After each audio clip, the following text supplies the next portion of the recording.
Assalamualaikum warahmatullahi wabarakatuh. Selamat malam semuanya. Berjumpa lagi dengan saya di sini. Kita akan ngebahas tentang market action gitu ya, price action, tentang market dan market sekarang di tengah-tengah yang kemarin kita baru mengalami sebuah penurunan yang sangat-sangat impulsif ya, sangat impulsif karena sebuah berita jelek yang dilayangkan ke pihak Binance sebelumnya yang sudah saya posting bahwa ada 13 tuduhan.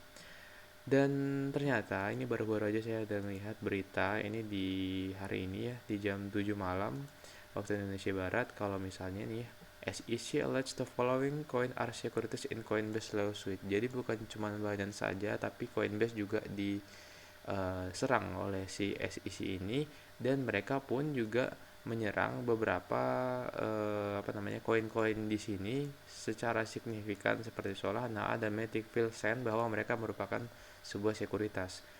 Ya, setelah mereka gagal mengalahkan XRP, sepertinya mereka mulai menyebarkan fear ataupun ketakutan agar market itu menjadi turun gitu ya. Ya, terlihat dengan kemarin mereka berhasil membuat Bitcoin turun, walaupun akhirnya Bitcoin dengan kekokohannya berhasil kembali rebound ke atas gitu ya. Dia gagal jatuh di bawah ya gitu ya. Nah, jadi berita di sini pun emang jelek banget ya beritanya ya, karena SEC lagi-lagi bikin kesulitan. Nah, kalau misalnya kita lihat di Fear and Greed Index gitu ya, kemarin kita masuknya ke netral. Kemarin selama 1 minggu kita ke netral. Bulan lalu kita ke greed ketika dia naik, kemudian ini netral, netral, dan akhirnya kita bertemu fear karena cryptocurrency itu sedang di apa namanya diserang lah sama regulasi-regulasi AS gitu ya. Ini kita bisa lihat secara historikal dari 8 Mei sampai sekarang ini baru pertama kalinya kita masuk ke fear.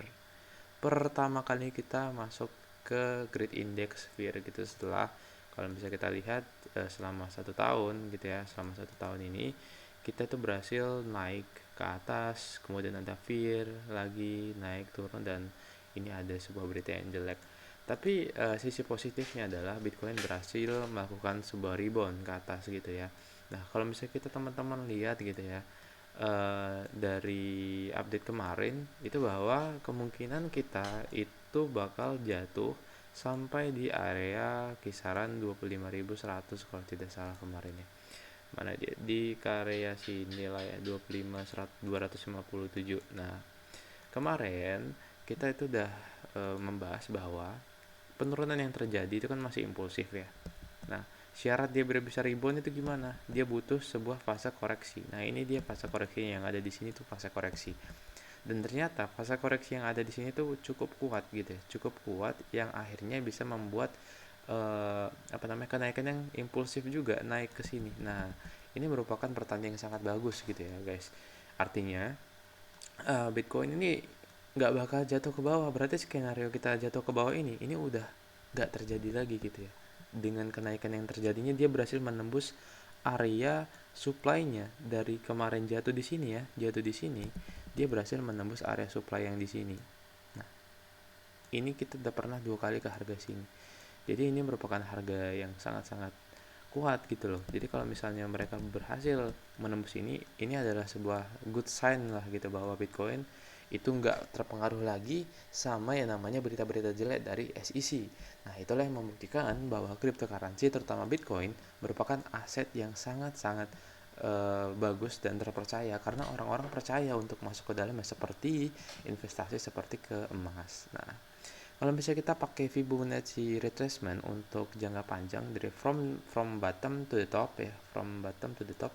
Nah, kita berhasil membreak area golden ratio yang ada di sini nih. Golden ratio 61,80% di area 26.554. Nah, syarat untuk menjadi syarat Bitcoin untuk melanjutkan kenaikan adalah yang pertama, kita ini udah berhasil menembus nih area golden ratio nih. Golden ratio ini udah berhasil ditembus. Kalau kita pakai chart pattern, kemarin kita berharap di sini kan ada sebuah konsolidasi, ya kan? Dan berhasil. Ketika konsolidasi terjadi, harganya break ke atas. Nah, yang kita harapkan di sini adalah breaknya dia ini, dia bisa menembus mungkin area-area di sini, kemudian dia akan melakukan testing kembali untuk mengetes seberapa kuat pijakan di 61,80% ini, golden ratio ini. Dan jika dia berhasil memantul ke atas, ini kenaikannya bisa sampai kemungkinan area 27.613 gitu loh.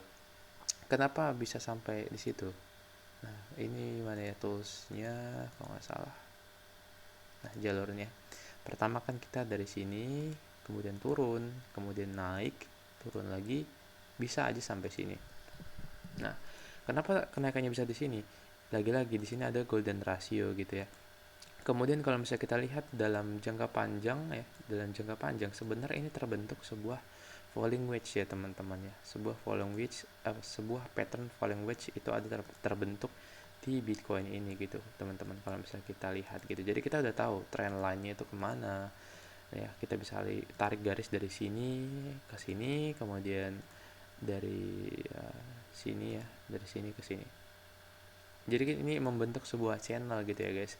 Dimana channelnya di sini ada, ketika di sini dia melakukan testing, kemudian dia mencoba untuk membreak area di sini dan ternyata terjadi rejection, kemudian harga dipantul lagi ke bawah. Di sini ada candle hammer, nggak jadi dia ke bawah. Ini yang kemarin berita cukup lama kita di sini sekitar beberapa hari, kemudian testing lagi dia untuk menembus trend line-nya dan sekarang kita berada di sini. Nah, sekarang yang akan terjadi adalah mungkin Bitcoin akan mencoba kembali mentesting menjebol area trendline yang warna kuning ini. If mereka berhasil break di sini ya, mereka berhasil break di sini, kalian mungkin bisa sangat-sangat boleh untuk melakukan long position ataupun beli di area sini, dan kita berharap kenaikannya bisa sampai 30.000 gitu ya. Nah, ini dengan catatan dia harus membreak area trendline yang ada di sini gitu ya guys.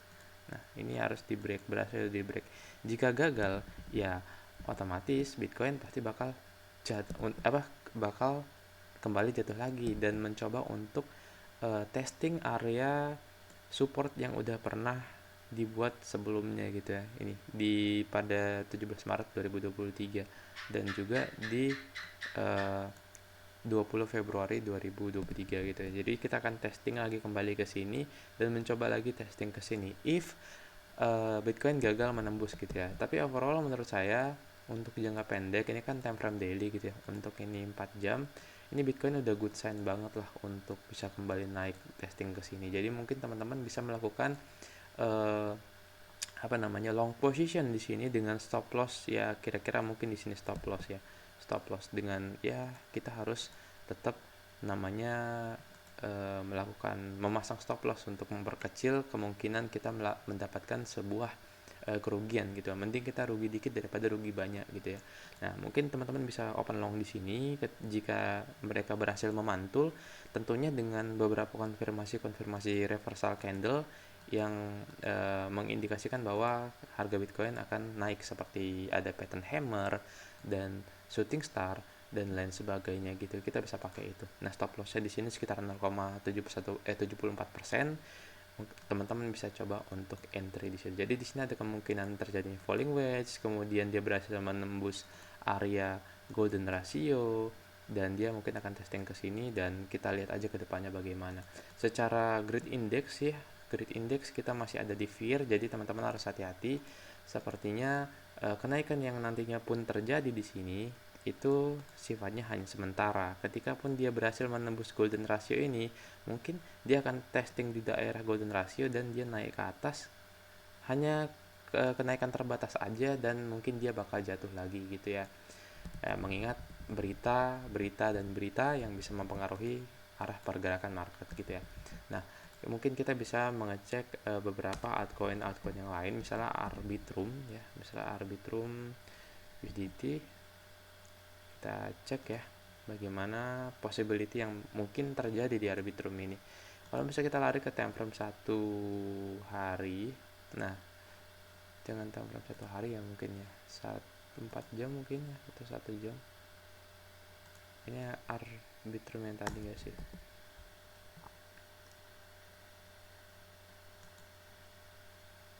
Nah, ini adalah Arbitrum ya, charts dari Arbitrum. Nah, teman-teman di sini ya kita bisa lihat bahwa MA100 dan juga MA200 pada charts si Arbitrum ini sepertinya mereka gagal melakukan sebuah dead cross ya, gagal bersilangan sepertinya. Kita nggak tahu ya ke depannya gimana, tapi kemungkinan besar ini mereka akan gagal melakukan sebuah dead cross. Dan kalau misalnya kita lihat di sini ya teman-teman, bahwa di sini terbentuk sebuah channel gitu ya, sebuah channel yang menandai bagaimana pergerakan dari si Arbitrum ini gitu ya guys. Nah, mungkin mereka akan kembali testing untuk channel ini. Nah, mungkin ya kalau misalnya kita pakai jalur nih, dia kemarin mencoba untuk melakukan break dari resistennya, kemudian gagal, terjadi rejection, testing lagi area support, testing lagi ternyata gagal. Di situ ada shadow ya, ada shadownya, ternyata gagal menembus di sana, kemudian jatuh kembali testing lagi, kemudian jatuh, testing lagi, jatuh. Nah, kita lihat ke depannya gimana. If mereka berhasil menembus area di sini, closing aja lah mereka di sini berhasil closing. Nah ya, di sini teman-teman bisa melakukan open long di sini. Bisa melakukan open long dengan catatan itu tadi, mereka harus berhasil menahan area di sini. Ini kan candle lagi merah nih. Nah, lagi merah. Mereka harus bisa nembus ke atas. Kalau misalnya gagal ya gagal, nggak usah masuk. Tentunya pasang stop loss juga. Kalau misalnya kita cek di sini from bottom to the top ya, from bottom to the top, mungkin di sini ya kita bisa tarik. Dia berhasil nah, di sini si Arbitrum ini harus menembus area golden ratio lagi. Again, golden ratio adalah hal yang menurut saya sangat penting untuk ditembus karena ini menandakan sebuah harga ataupun sebuah koin itu harus bisa menembus area terkuat nih gitu ya. Ini merupakan area terkuat. Kita bisa lihat bahwa Arbitrum ini udah pernah ke harga ini berkali-kali. Di sini mereka pernah masuk, kemudian di sini mereka pernah masuk, kemudian di sini juga pernah, di sini juga pernah ya. Jadi ini merupakan harga yang harus mereka tembus untuk melakukan kelanjutan, tren kelanjutan lagi gitu. Sepertinya itu aja update Bitcoin dari saya. Oh ya, ini terakhir tentang dari ini ya, Wells. Dari Wells kita bisa lihat Wells pada akhir ini ya, Januari. Oh, ini belum diupdate ya. Oke lah. Sepertinya itu aja update saya pada kali ini. Lagi-lagi yang saya share di sini hanya sekedar sharing aja pendapat saya dari terkait keadaan market, bukan sebagai saran finansial. Teman-teman tetap harus melakukan research terlebih dahulu sebelum kita masuk, dan happy lah. Oke, dadah.